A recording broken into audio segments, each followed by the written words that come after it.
let me just say, it gives me very great pleasure to welcome you all this afternoon and to have so many of our long-standing supporters and well-wishers here with us on this very special occasion.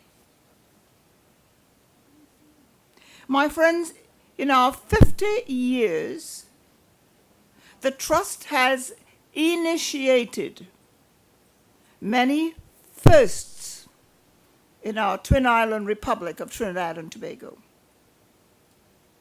In 1977-78, we initiated the first environmental education audio-visual program in TNT. And this was taken to schools in town and in the country throughout both islands.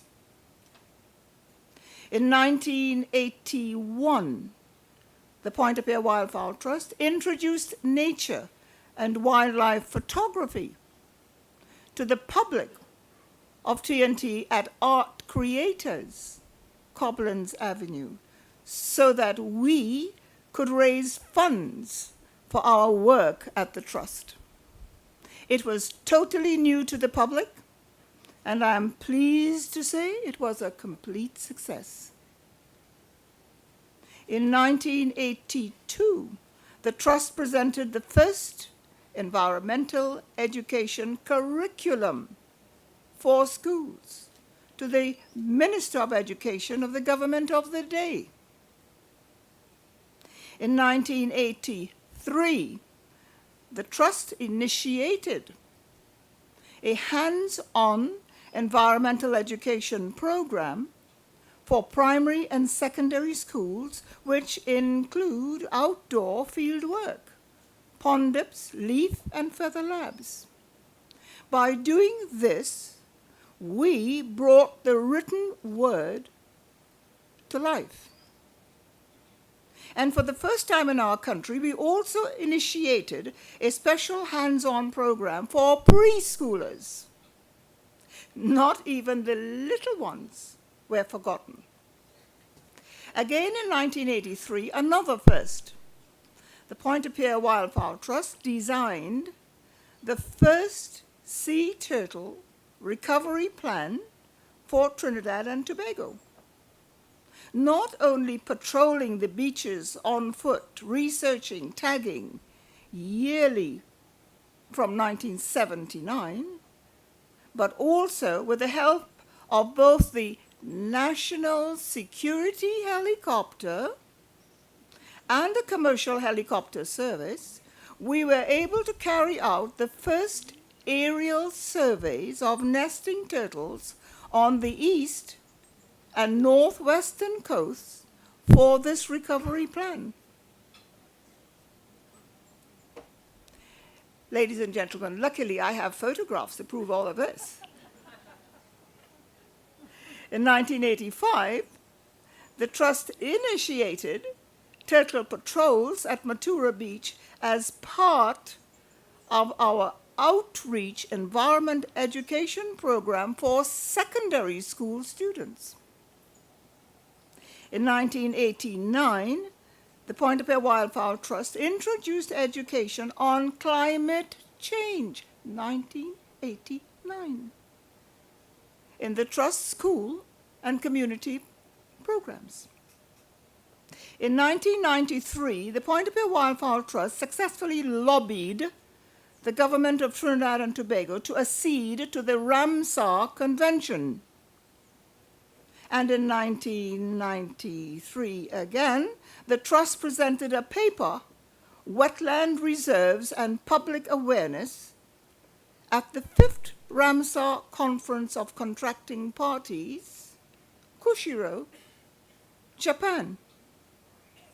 The first time a West Indian national, a non-government representative, and a woman was invited to do so.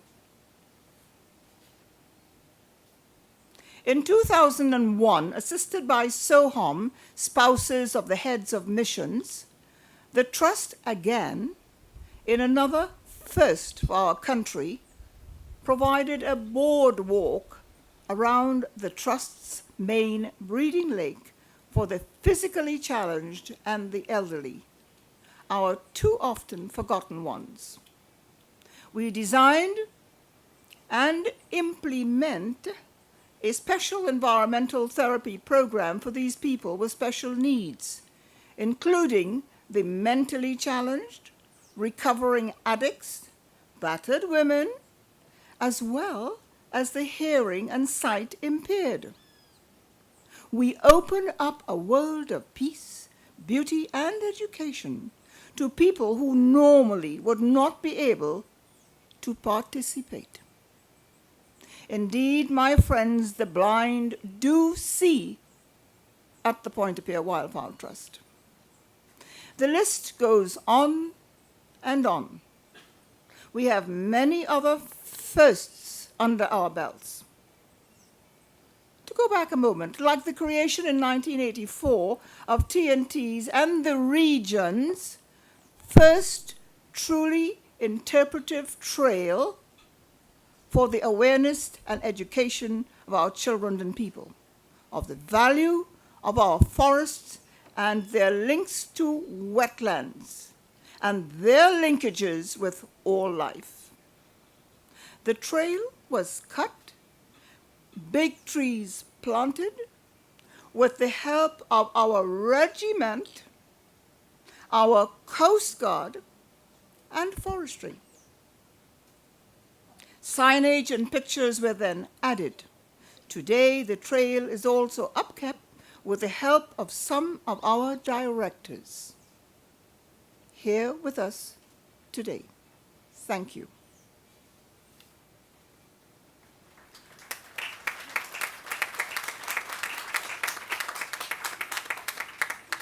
Thanks for that, but I'm not quite finished as yet.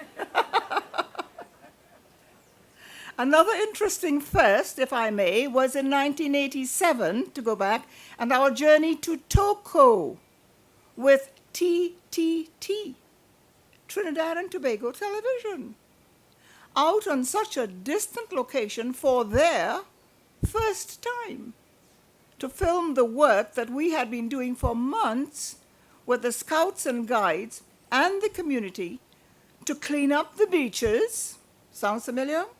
And the public areas, and restore the Toco Lighthouse and its environment.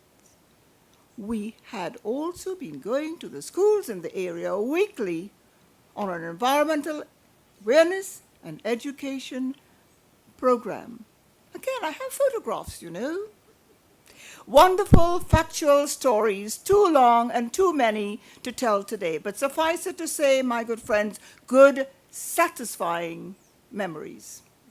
Daily, as a part of our aviculture, research, breeding, and release programs, we bring back to TNT, Trinidad and Tobago, natural environment, our endangered wetland species, which are our heritage. We will continue to research, breed, and release thousands of our birds back into their natural habitats here in Trinidad and Tobago, while at the same time educating our children and some adults that we must have pride in our country and ourselves, and to adopt the Trust's motto, to know is to love is to preserve. We continue and will continue doing as we have done through the years, to promote the wise use of our natural resources, as this is linked to the social and economic well-being of people, to raise awareness that all life is linked and interdependent. For the Pointe-a-Pierre Wildfowl Trust, it has been a long road, and not always an easy one.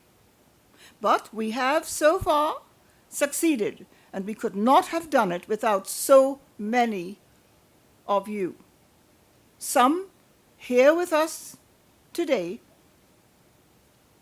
some not with us. but always cherished and remembered.